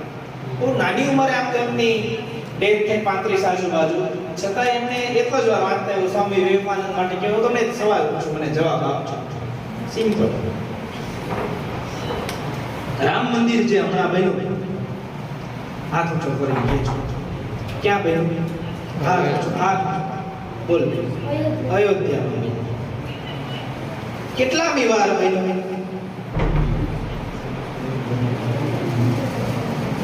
કેટલામી વાર બન્યું? બીજી? હા, ત્રીજી વાર. તું મારી સ્કૂલનો છો, ફરી શાંતિ રાખ, ધ્યાન રાખજો. કેટલા બી વાર બેનો કોટે જવાનો કોઈ બોલ? ત્રીજી વાર કઈ રીતે કે ચા સાંભળો, ત્રીજી વાર જવાબ તો આને આપી દીધો. કઈ રીતે ત્રીજી વાર બન્યો એ સમજાય. પહેલી વાર રામ મંદિર બન્યું હશે કોઈ પણ માણસના મનમાં. ક્યાં બન્યું હશે? બીજી વાર રામ મંદિર બન્યું હશે પેપર. ક્યાં બન્યું હશે? અત્યારે જે દુનિયા જોવે છે એ કેટલામી વાર બન્યું છે? ત્રીજી વાર. કોઈ પણ વસ્તુ કેટલામી વાર થાય છે? ત્રીજી વાર. તમે બોર્ડની પરીક્ષાની અંદર જે પણ રિઝલ્ટ લાવશો એ આમ જોવા જાવ તો આવશે તમારું, પણ માત્ર તમારું રિઝલ્ટ નથી આવવાનું. તમારે 92% 93% આવે તો એ માત્ર તમારી મહેનતથી આવે એવું હોતું નથી. તમારા મા-બાપની પણ એટલી જ મહેનત હોય છે, તમારા શિક્ષકોની પણ એટલી જ મહેનત હોય છે. જે કે દર વર્ષે આવો અનુભવ થાય, વધારે ટકા આવે તો કોઈ એવું નથી કહેતું કે અમારા ટીચરોએ બહુ સારું ભણાવ્યું એટલે આવ્યા, તો એમ જ કહે છે મેં બહુ મહેનત કરી એટલે આવ્યા. અને ફેલ થાય તો એના મમ્મી પપ્પા એમ કહે કે આના સાહેબોએ આને કાંઈ ભણાવ્યું જ નહીં. બે વસ્તુ જુદી જુદી છે. બરાબર? ચાલો જોજો અહીંયા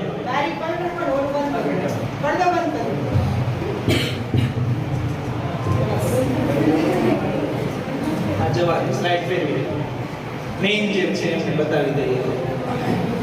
કોમર્સ વાળી જવા આ બી જવા દે. હા જોજો તમે બધાએ ઘણી બધી વાર અત્યારે આ બધાયના વિડિયો આવતા હોય છે એટલે જોયું હશે. અહીંયા એક યુપીએસસી નું ફૂલ ફોર્મ તમને આપેલું છે, યુનિયન પબ્લિક સર્વિસ કમિશન. નીચે આપેલું છે જીપીએસસી નું.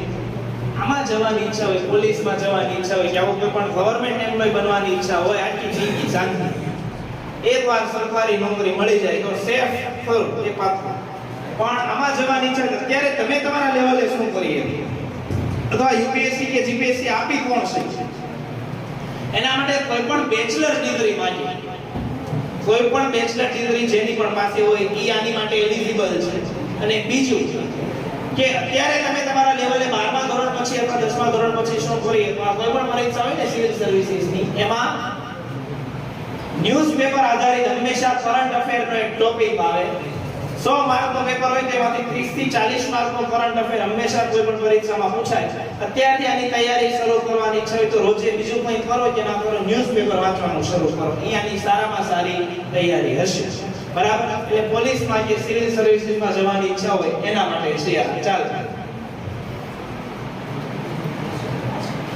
વિદેશ જવાની ઈચ્છા હોય તો એક આ એક્ઝામ આવે છે IELTS, Indian English international English language testing system.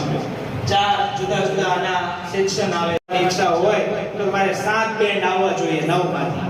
આ પરીક્ષા તમે આપો તો ઈઝીલી એબ્રોડ ની અંદર જઈ શકો. પણ બે વસ્તુ છે હવે આ વિદેશ જવા વાળી વાત, કે એક મોટો ફાયદો વિદેશ જવામાં એ છે કે તમારી ત્યાંની જે કમાણી છે ડોલરમાં હોય છે.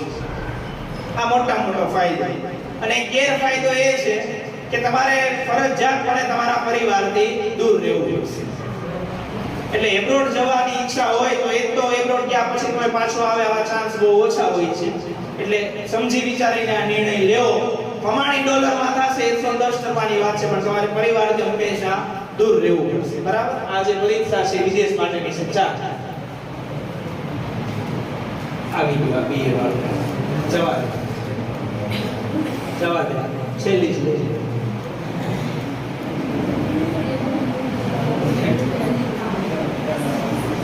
ચાલો હવે તમારામાંથી કોઈને કોઈ પ્રશ્ન હોય તો બોલો.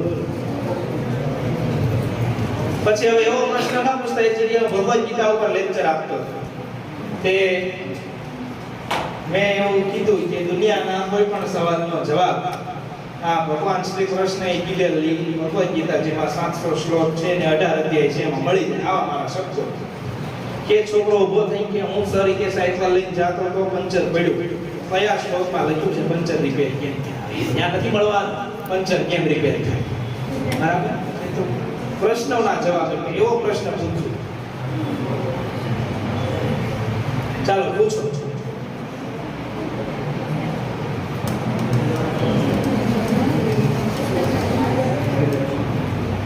ઝડપથી.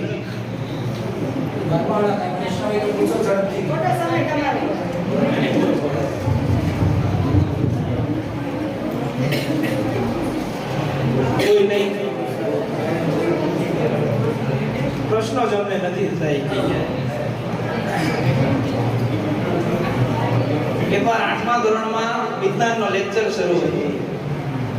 છેલ્લી વાત થઈ તો હું પાછળ સુપરવિઝનમાં ગયો. તો બન્યું એવું કે ટીચરે એવું સમજાવ્યું વિજ્ઞાનનો લેક્ચર હતો એટલે કે મેડમ થોડું ભૂલથી એવું બોલ્યા કે ઝાડવાની લીધે વરસાદ આવે. મેડમે આવું કીધું કે ઝાડવાની લીધે વરસાદ આવે. મેમને બોલવાની જરૂર હતી વનસ્પતિ. ઈ બોલ્યા ઝાડવું, આપણી દેશી ભાષા. તે 8મા વાળો છોકરો ઊભો હતો. ઈ કે મેડમ તમે એમ કીધું ઝાડની લીધે વરસાદ આવે, તો ઈ કે મને એમ કહો છોડની લીધે વરસાદ આવે કે ન આવે? છોડ ના, એટલે એને એની રીતે સમજાવવું પડે. તો ટીચરે એના માથા ટીચર સાંભળ, તું છો ને તાર પપ્પા છે? કે હા. તું કેટલી રોટલી ખાસ? 3. તારા પપ્પા 5. તારા પપ્પા વધુ કામ કરે? હા. તું ઓછું કામ કરે એની સરખામણીમાં? હા. તો એ કેમ એવું, છોડ નાનો હોય, ઝાડ મોટું હોય, છોડની લીધે ઓછો વરસાદ આવે, ઝાડની લીધે વધુ વરસાદ. તે સમજાય નહીં. કોઈને પ્રશ્ન હોય એવું કઈ લાગતું નથી. છેલ્લી એક શાયરી કહી દઉં, જગદીશ સર ઊભા થઈ ગયા છે હવે. કે તમે છે ને કદાચ 6-7 બાબતો તો તમે બહુ કામમાં આવે એવી કીધી છે. છેલ્લી એક વાત કે પોતાની જાતમાં સુધારો લાવવાનો પ્રયત્ન કરજો. કોઈને જોઈને એના જેવું બનવાનો પ્રયત્ન ન કરો. તમે આજે જે છો એમાં સુધારો લાવવાનો પ્રયત્ન કરજો. ક્યારેય એવી આશા નહીં રાખવાની કે હું અમારા કોઈ પણ વિદ્યાર્થી પાસે એવી આશા નથી રાખતો કે 92 જ લાવે બધા. એ ક્યારેય પોસિબલ નથી, એ પ્રેક્ટિકલ વાત પણ નથી. પણ તમારું લેવલ 42 નું છે અને તમે 52 લાવો છો, તો પેલા 89 નું લેવલ હતું ને 81 લાવ્યો ને, એના કરતા તમે 10 ગણા વધારે મહાન છો. તમે જીવનમાં બધા ચેલેન્જીસ એક્સેપ્ટ કરી શકશો. એટલે પોતાની જાતમાં સુધારો કરવાનો પ્રયત્ન કરજો. કોઈની જાત સાથે પોતાને પહેલા તો કમ્પેર ન કરતા. પોતાનું જે પણ લેવલ હોય ને એનાથી તમે પ્રયત્ન કરો, 5% તો વધારે આવે. અને બીજું, બોર્ડની પરીક્ષા તમારી બધાની બાકી છે એટલે એ કહી દઉં કે લખજો. હવે લખજો એવું કઈ એક ગીત લખવાનું શરૂ કરે, સનમ રે એવું લખવાની વાત નથી. એ પાઠનું જે યાદ હોય એ લખજો, બરાબર?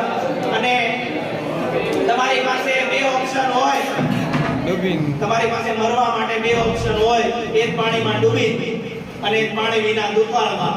તો મારી સલાહ માનો તો ડૂબીને મરવાનો પસંદ કરાય કે ડૂબા પાણી હતું ને મર્યા. પેલું પાણી વિના મળશો નહીં, તડપવાનું બે પાસે પણ પેલું ડૂબી. એટલે એટલીસ્ટ લખી તો નાખો 80 માર્ક. ઘણા જે બોર્ડની પરીક્ષામાં કંટાળો આવે, ત્યાં પોતાના સરનો વિચારતો હોય કે જગદીશ સરે મને નાસ્તો કરાવ્યો ને, એ બધું પછી થાય. તું જ્યાં લખવા ગયો છો 600 માર્કનું પૂરેપૂરું લઈ, જેને 6 આવતા હોય 7 આવતા હોય એને 700. છેલ્લી શાયરી કહી દઉં, સાંભળો. કે આ પોતાની જાતમાં સુધારા માટેની શાયરી છે. જીવનમાં યાદ રાખજો, ફરતો યુદ્ધ જાત સાથે, ફરતો યુદ્ધ જાત સાથે, ખાલી વાતોમાં શું રસ છે? દુનિયા ના જીતાય તો કંઈ નહીં, દુનિયા ના જીતાય તો કંઈ નહીં, પોતાની જાતને જીતાય તો પણ બસ છે. પોતાની જાતને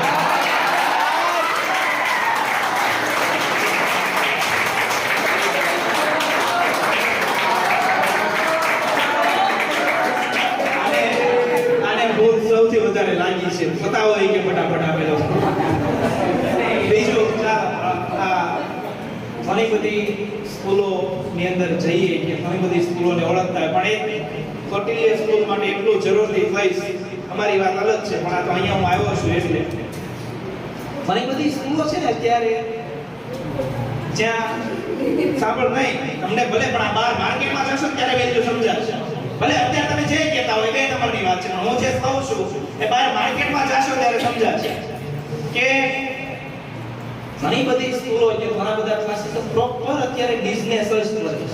આ યાદ રાખજો, તમને માર્કેટમાં જાશો એટલે સમજાશે. ઘણી બધી સ્કૂલો કે ઘણા બધા ક્લાસીસ પ્રોપર બિઝનેસ જ કરે છે. પણ આ એક સ્કૂલ વિશે હું જરૂર એવું કહીશ કે અહીંયા બિઝનેસ નથી ચાલતો. જે પ્રોપર સ્કૂલ હોવી જોઈએ ને સ્કૂલ જ ચાલે છે. જેનો આભાર તમારા પ્રિન્સિપાલ અને ખાસ સૌજી સરને જાય છે. એમના બંને માટે જોરદાર તાળીઓ પાડો.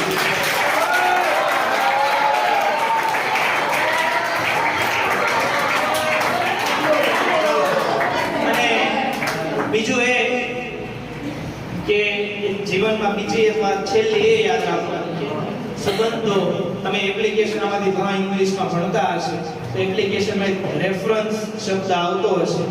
તમારી પાસે એજ્યુકેશનલ ક્વોલિફિકેશન ગમે એટલી હોય કે ન હોય, આજની જે દુનિયા છે એ રેફરન્સની દુનિયા છે, ઓળખાણની દુનિયા છે. એવું કહેવાય કે ઓળખાણ જે છે એ મોટી ખાણ છે. એટલે યાદ રાખજો કે સંબંધો હંમેશા કોઈ પણ વ્યક્તિ સાથે સારા રાખજો. ખાસ કરીને તમારા ટીચર, તમારા પ્રિન્સિપાલ, સૌજી સર છે કે ટ્રસ્ટી હોય, આ યાદ રાખજો તમે જ્યાં પણ જશો ને તમારી પહેલા તમારી આગળ કૌટિલ્યનું ટેપ લાગશે. તમને બધી જગ્યાએ સવાલો પૂછશે. તમારા ભાઈબંધ દોસ્તાર સાથે પણ સંબંધો હંમેશા સારા રાખજો. કોને ખબર છે આમાંથી સ્પોત ભવિષ્યમાં આઈએએસ બનો કે આમાં માણસ જ હોય છે ને, સિંધવા નથી હોતા બે, બરાબર?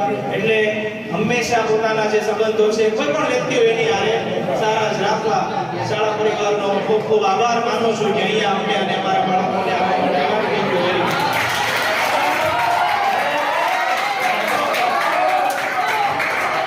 Thank you શીખવાડા sir. આમાંથી એટલું તો અમને ખાસ શીખવા મળ્યું છે સર કે ક્યાં અટકવું, ક્યાં ટકવું અને ક્યાં સટકવું. મિત્ર, કામ કરવા હોય તો અઘરા કરો, સહેલા તો સૌ કરે છે. એક નદીમાંથી અનેક ઝરણા કરો, બાકી ખાબોચિયા તો સૌ કરે છે. આભાર શીખવાડા સર, તમે અમને એટલું બધું માર્ગદર્શન પૂરું પાડ્યું. અમારા જીવનની અંદર અમે ખૂબ જ આ માર્ગદર્શનની સાથે પ્રગતિ કરશું એવો તમને અમે વિશ્વાસ આપીએ છીએ. Thank you sir.